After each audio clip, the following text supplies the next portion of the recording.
السلام علیکم ورحمۃ اللہ وبرکاتہ۔ محترم ناظرین، پروگرام علم و حکمت میں ایک وقفے کے بعد میں محمد عبد المنتقم آپ کو دل کی گہرائیوں سے خوش آمدید کہتا ہوں۔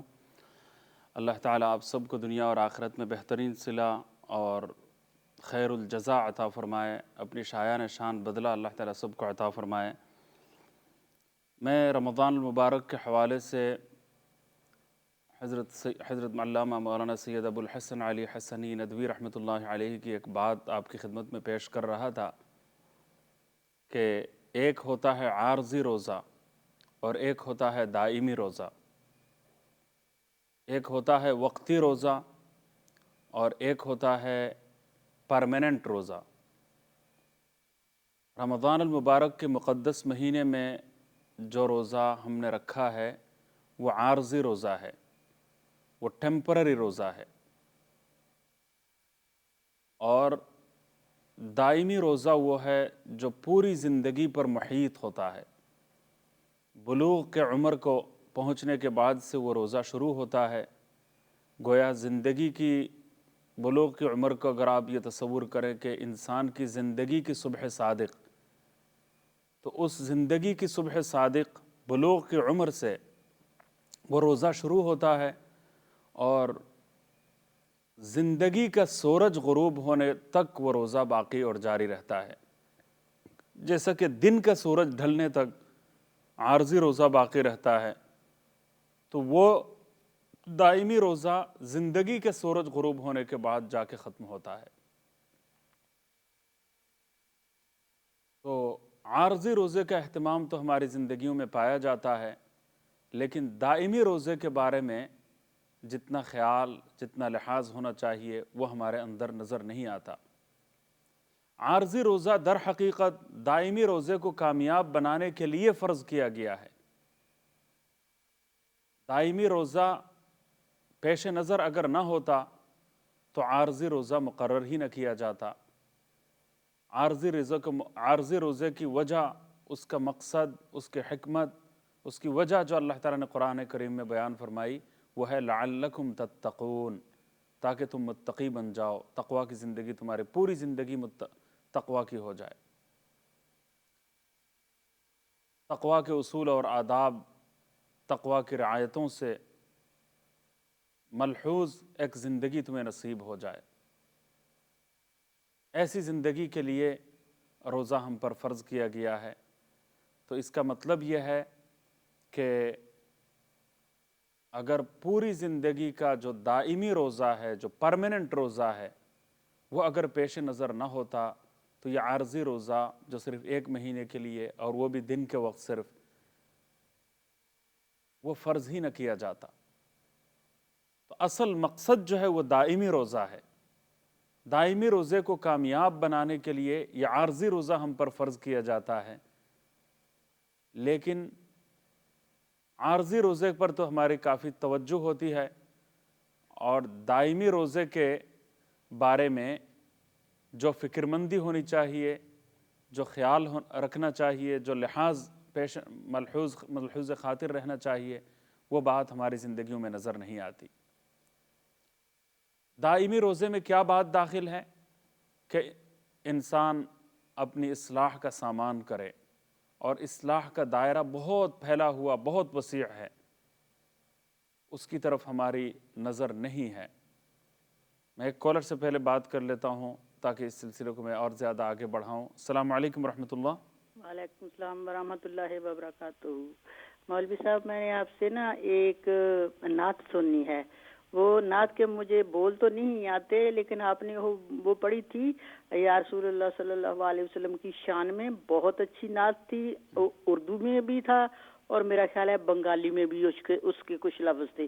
اگر آپ کے ذہن میں آ جائے جو میں کہہ رہی ہوں وہ پلیز آپ سنائیے۔ وہ آپ کی آواز سے اتنی اچھی لگتی ہے کہ بتا نہیں سکتی، اور ہمارے لیے دعا کیجیے گا۔